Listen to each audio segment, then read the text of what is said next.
So the devs dropped some patch notes, as they said it would, as the first round of two. And despite almost all of them being exclusively good changes, most people I've talked to about it, if not all, are relatively unhappy about it. And I want to clarify, exclusively all good changes, even if it's for the most part, is pretty rare for a live service game. So I want to break down the changes, what's right and wrong about them, and then I'm going to share some like community members' feedback because I asked my Discord about it. Before we get right into it, if you do end up enjoying the video, don't forget to like, comment, subscribe, hype the video, become a member, all the good stuff. Let's just begin. We're going to go roughly in order, most buffed to least buffed, then most nerfed to least nerfed, roughly, and of course. So what they did about Young AFO was they changed damage. I love training mode. So what they did with Young Alpha was they reduced the damage on his Gamma. As I said, they reduced the damage on his Gamma, but only like the projectile. Now, I've heard a few people say that this should be the thing that got the damage nerf, which I'm not saying they're wrong, but if I did have to choose one, I would choose a little projectile. Main reason for that being, if you're in the air, you do not fight him. Unless you have a hard armor, you can't wrap him anymore. Also, he can just combo it. Boop. You can't fight him in the air.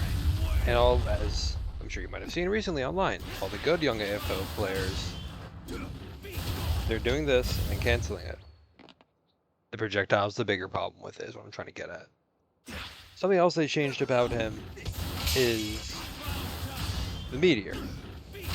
As you can see, I'm not recharging it until I land. What All for One players used to do is they could just sit up in the sky forever and ever. Not actually, but pretty much, right? The last change they did, big guy, does a bit less damage. Now, it doesn't look like it because he got hit for 200, but it does do less damage. Now, these are meaningful changes. Of course, Young Alpharun is still a very good character. I don't think the objective should be to make him a weak character. I think that's just an overall bad design philosophy. And I think it does actually tackle some of the issues with him, which include the fact that he's AoE man and he's very annoying. Of course, issue, you still do this. Like, that's still a guard break. That's just beta alpha. That's not anything crazy. And like, what is it? That's not true. I didn't do it perfectly, but you get it. He's still able to just really blow you up and just still all forward melees. You get it. I think I would have gone a little further, maybe reduce the damage on this tab beta, or just increase the down power on it, along with the charge one as well. Because I don't know why you can do this. I don't know why you can do that. That's just unreasonable. That's silly. Moving on to the only other character you could say who really realistically got nerfed the hardest out of the four who did, Purple AFO. Alpha does less. Again, may not look like it because I'm hitting 80 still. Now this does not include. Oops. This does not include the giant ball of death. This is a good change because I mean the size of this thing is just huge. See what I mean? You're not even like aiming directly at him. And lastly, as you see in the bottom left, despite my 4 HP tuning, which is so extremely strong, I have 350 HP now, which is a good change. Because a 400 HP character should not be doing this. I know you could say whatever, it's just one quirk. You can do this with many quirks. You can dig any quirk. Funny that. Now, this isn't exactly what I would have done. I think All for One's Gamma is simply too strong. For a move like this, there needs to be a bigger cooldown on it. The Alpha was absolutely one of the best changes they could have made, because, once again, it was, and still is, a very strong and good move, especially considering it's 2 moves in 1. Once again, this is another good step in the right direction. I just wish they changed it again because it annoys the shit out of me and all my friends. But this is overall, once again, a very good change. Moving on to the reasons why people are not very happy, they only made three like impactful changes to a character this season, or 3 characters got impacted. All they did was reduce this guy's HP by 50. Now, this is a loaded bag, because the issue is that he doesn't die, so it kind of makes sense. Hey guys, let's just make it so that he dies quicker. The reason why people are frustrated because they literally address on the screen, they address the Immortal Shigaraki build, which is the issue, the whole issue with this guy pretty much. Other than the silly hitboxes, they didn't just nerf the build, because now what they're doing, and one of my mods, Bongo, made a very good point, that Shigaraki is going to get a lot worse without the build. It's going to become necessary with it. When obviously, only being able to run one build in a character isn't good. Now, don't get me wrong, this guy is nowhere near weak.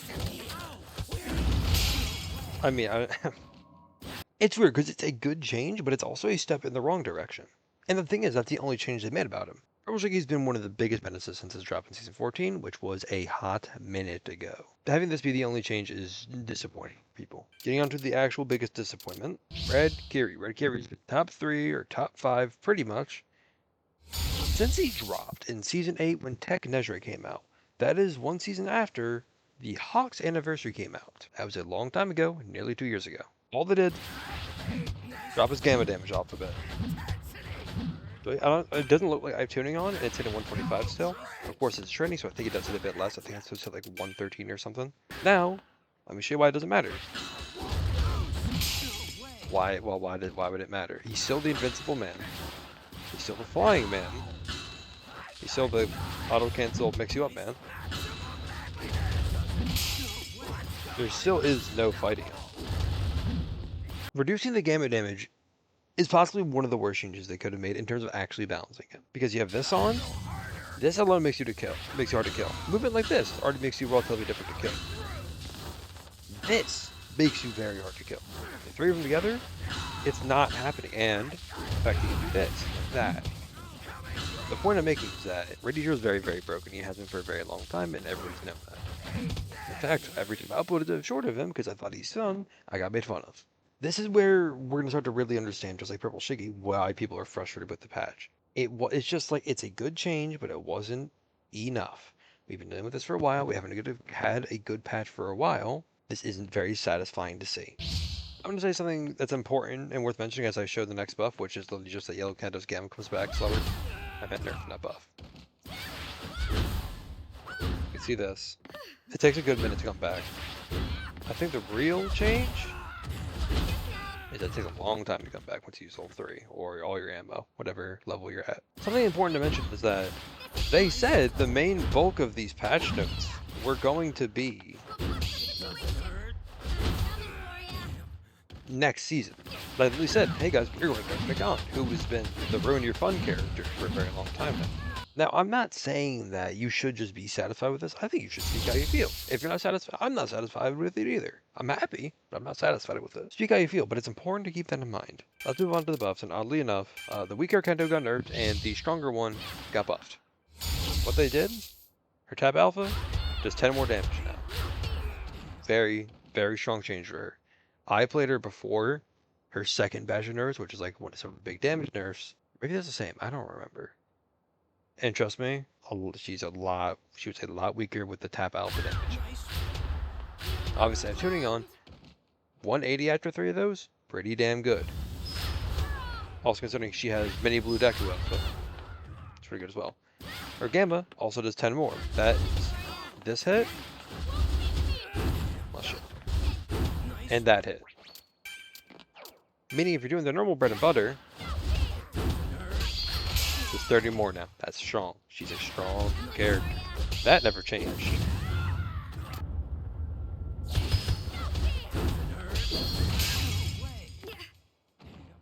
This is a good change. Out of this is a more controversial one, I feel that this is a good change. Red Kendo was a maybe top 20 character, and just because she didn't need the buff doesn't mean she shouldn't have gotten it. That's what I think. I think a good philosophy to have for balancing is like, try to keep everybody strong, you know? So yeah, people are saying that she didn't need the buff, don't give it to her. I think that's just not good philosophy.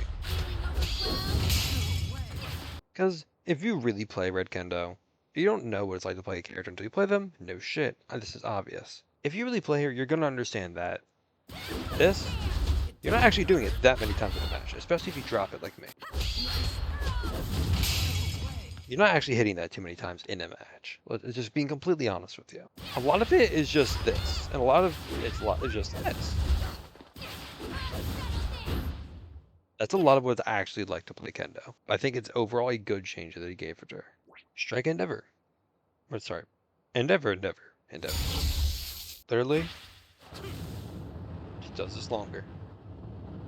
I don't know how long this is. I have a timer, so I'm just gonna leave that up. This is a very long time, though. I think that's it. Increase, reduce gauge consumption. Oh, you know, it comes back quicker, too. Okay, that's really strong for him. I don't know, man. Did we really need that? Tamaki, or how I have so affectionately named him, Thomas Keys. His laser does more damage now. Ouch. Of course, that's doing on like GP damage and probably some gamma, and this is gonna be a guard break. Unbelievable. Something I will say, I like the design philosophy. Instead of making every character really good at everything, like Tamaki, his frame data isn't great. He loses a lot of matchups nowadays, which is weird because he used to be the problem. I like the design philosophy of them making characters better at one thing and not as well-rounded at everything. Like Blue Deku, Green Neige, Nagant. Up next, Purple Neige. That does more. As you can tell, it hits hard. Runs out real quick, but still. No real complaints about that. We're gonna get into the last buff before we get cooldown ones, and I'll blabber for a little bit longer. So, Abara, you all know Zoom Alpha. That's like her thing. They made so, but she actually has a second one, or more a first one. They made this do more. Now, it's still not going to get used because it's not very consistent. Huh, maybe it will. Kind of. This still goes further and hits harder, but that's nice. Because this is what we're looking for. This is just random. They made his gamma come back quicker. Cool, I guess. I don't know. This is the only other change where I was like, oh, I don't know about this one. It was just like his gamma and his beta come back quicker. So that's cool, I guess. I don't think the numbers are too egregious. Patch notes were good. I say take these with a grain of salt because they were not supposed to be the big patch notes. It's better for marketing reasons, like to drop new patch notes at the start of a season. But calling this anywhere near the worst patch notes of all time was just, I mean, with all due respect, it's just ludicrous. Like, these are almost all exclusively good changes.